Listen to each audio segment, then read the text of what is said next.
They kicked her out the same day they buried her son. Doña Concha Vidal waited for the last neighbors to leave the wake. She waited until the dirt had just been laid over Hector's grave. She even waited for Rosario to finish washing the dishes from the funeral lunch that she herself had prepared for those who came to offer their condolences. And then, with the calm voice of someone who has waited 3 years to say something, she told her daughter-in-law, "This house is mine. It always was, and you have no business being here." Rosario looked at her. She was 29, had been married to Hector for 3 years, and in those 3 years she had learned that her mother-in-law was the type of woman who never needed to raise her voice to cause harm. Doña Concha operated in a low voice, with the precision of someone who knows exactly where it hurts and aims there without a fuss. "Hector died yesterday," Rosario said. "I know," said Doña Concha. "That's why I'm telling you today and not tomorrow, so you have time to pack." There was no hatred in her voice. That was what made it hardest to respond. It was just a statement of facts, said with the calm of someone who decided something long ago and is simply executing that decision. Rosario went to her room, gathered what would fit in 2 bags, and took the hand of her 6-year-old daughter, Valentina, who didn't quite understand what was happening but had learned to read her mother's body with the precision that children develop when they feel that adults are about to break. "Where are we going, Mom?" asked Valentina. "To find a place," said Rosario, and they left. "I want to pause here for a moment, because what just happened deserves to be clearly defined." Doña Concha Vidal was not a monster. She was something more complicated and more common than that. She was a woman who had never liked her daughter-in-law, who had tolerated her son's marriage because she couldn't prevent it, and who had waited with years of patience for the moment she no longer had to keep tolerating it. The grief for Hector's death was real, but the decision to kick Rosario out did not come from that grief. It came from 3 years of bottled-up resentment that her son's death finally unlocked. And that, even if it is hard to say out loud, is what it was. To understand why Rosario had nowhere to go, you have to know that she had arrived in that Jalisco town from Zacatecas with Hector 3 years ago, with no family of her own in the region. Her parents had died when she was young. She had a sister up north who could barely manage her own children. And the friends she'd made in town were mostly friends of both, hers and Hector's, who were, at that moment, too uncomfortable with someone else's grief to know how to help. So Rosario left with her 2 bags and her 6-year-old daughter in a town that wasn't hers, the very same day she had buried her husband. She walked without knowing quite where, with Valentina by the hand and the bags in the other, heading down the main street of San Marcos in that state of shock that comes from blow after blow without time to process the last one. It was Valentina who stopped her. "Mom, that man is watching us." Rosario looked up. At the entrance of the hardware store across the way, leaning against the doorframe with his arms crossed, was a man, watching her with an expression that was neither curiosity nor pity. It was something harder to read, like someone who has seen something and is deciding what to do with what they saw. His name was Ernesto Palomino. He was 40 years old. He owned the Santa Elena Ranch 2 kilometers from town and had been at Hector's wake that morning because Hector had been his employee for 2 years and because Ernesto was the type of man who attends his employees' funerals even when he's under no obligation to do so. He had also been standing on the sidewalk when Rosario left Doña Concha's house with her 2 bags and her daughter by the hand. He had seen it all. "Do you have somewhere to go?" he asked bluntly when Rosario stopped. "Not yet," said Rosario, with the honesty of someone who no longer has the energy to pretend. Ernesto looked at her for a moment, then looked at Valentina, who was watching him with the direct evaluation of a 6-year-old who hasn't yet learned to hide what they think. "There's a room at the ranch that isn't being used," Ernesto said. "It's small, but it has a bed and there's a kitchen. If you need a place while you figure things out, you can Stay as long as you need. Rosario looked at him. I don't know you, she said. I knew Hector, said Ernesto. And what I just saw isn't right. You don't have to accept if you don't want to, but the offer stands. Valentina squeezed her mother's hand. Rosario looked at her 2 bags. She looked at her daughter. She looked at the man who was offering her something without asking for anything. In return, with the same calm voice he likely used for everything. Thank you, she said. I accept. There are moments in life when you have to decide to trust someone without having enough information to know if you should. Rosario didn't know who Ernesto Palomino was, other than that he had worked with her husband and had the decency to attend his wake. But she was on the street with her 2 bags and her 6-year-old daughter, and sometimes circumstances reduce options to just one, and that option has to be enough. The Santa Elena Ranch was 2 kilometers from town along a dirt road between the green hills of Jalisco. Ernesto drove them in his truck without saying much. Valentina looked out the window with that attentiveness of children who process the world through their eyes when words are not yet enough. The room was small, as he had said, but it had a bed, a window looking out to the paddock, and a gas stove on the outdoor porch she shared with the rest of the house. It was more than Rosario had an hour before. Ernesto showed her where everything was without doing more than was necessary. He told her the ranch had its own rules, but that she didn't have to worry about that now to just rest, and that tomorrow there would be time to figure out the rest. And he left. Rosario sat on the bed with Valentina by her side and the 2 bags on the floor. And for the first time since they had told her the morning before that Hector had died, she cried. Not the contained crying of the wake, nor the crying of someone who doesn't want to be seen.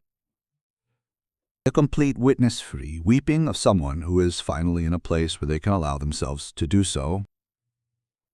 Valentina said nothing, took her hand, and stayed there still, with that wisdom of children who know when the only support they can give is their presence. Sometimes grief needs a place where it can happen. Rosario had spent the day before at the hospital, and the day of the wake holding everything back in order to function, and the afternoon of the eviction in a state of shock that left no room to feel anything clearly. That small room with its window to the paddock was the first place in 2 days where no one expected anything from her. And that, in that moment, was exactly what she needed. The first few days at the Santa Elena Ranch were of a strange stillness. Ernesto would appear in the mornings, drink his coffee, ask if they needed anything, get an answer, and head off to the fields or the stables.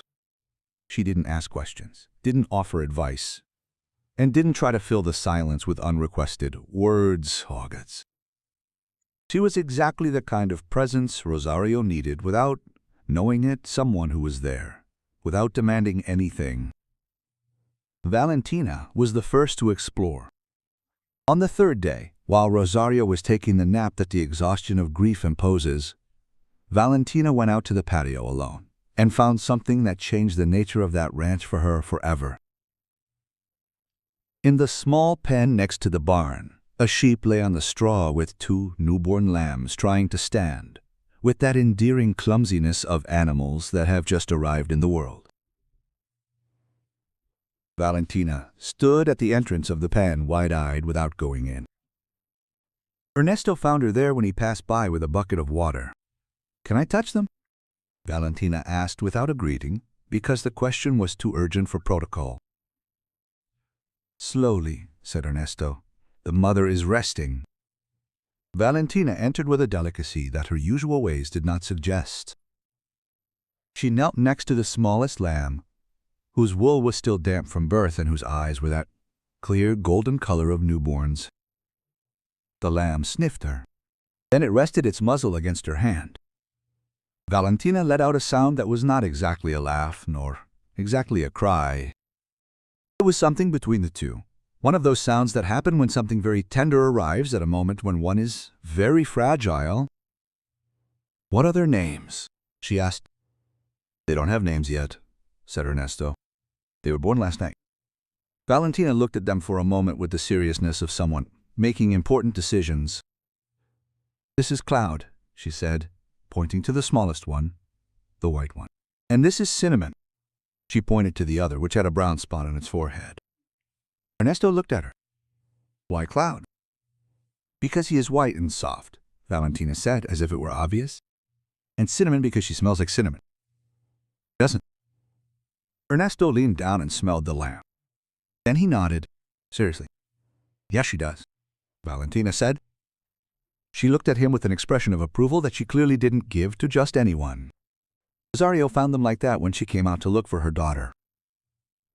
Valentina sitting on the pen straw with the two lambs around her, and Ernesto crouched next to her, both smelling lambs, with the same seriousness.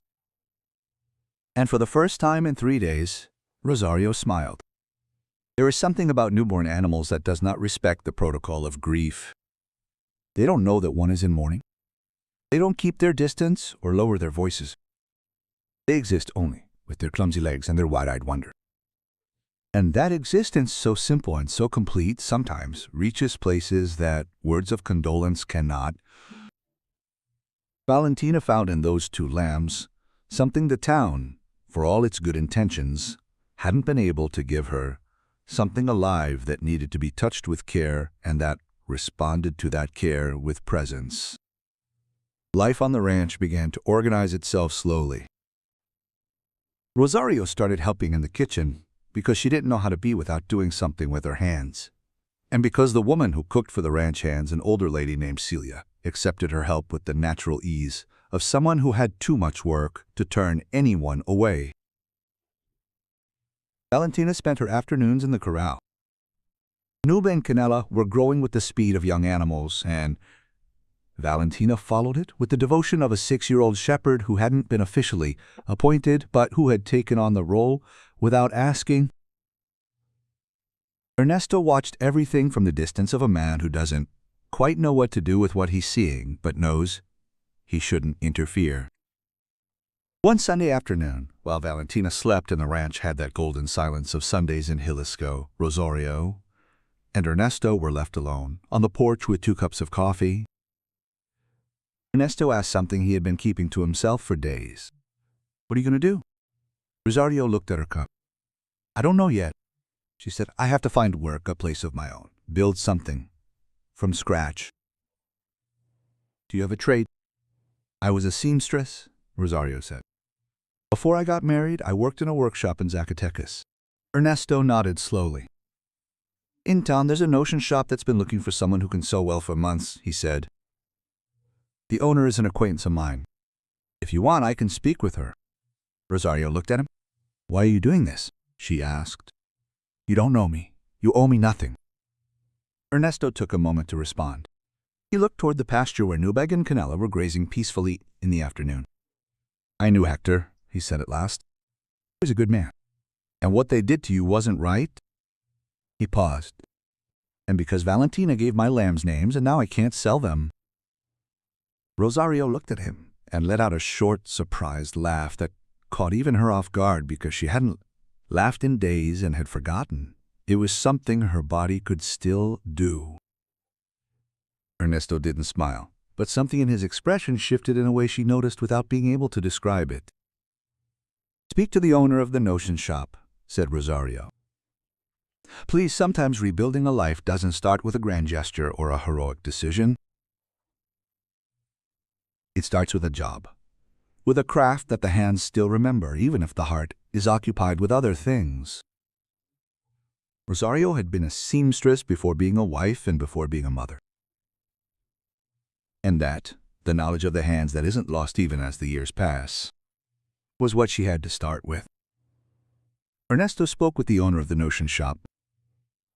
Rosario started working the following week, and thus, with the slowness and solidity of things built for real, she began putting something together. Doña Concha found out, of course, as they do in small towns, she found out her daughter-in-law was living on the Santa Elena ranch. She found out she was working at the notion shop, and at the grocery store where Doña Concha shopped every Tuesday. She told whoever would listen that it didn't surprise her, that that woman had always known how to manage to get what she wanted. Those words reached Rosario, as old words do in small towns. The first time she heard them, they hurt. The second time less.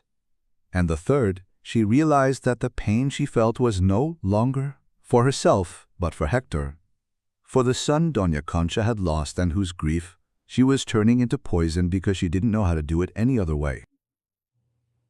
One Sunday, Valentina came running to the porch where Rosario was sewing. "Mom, Noob learned how to jump the fence."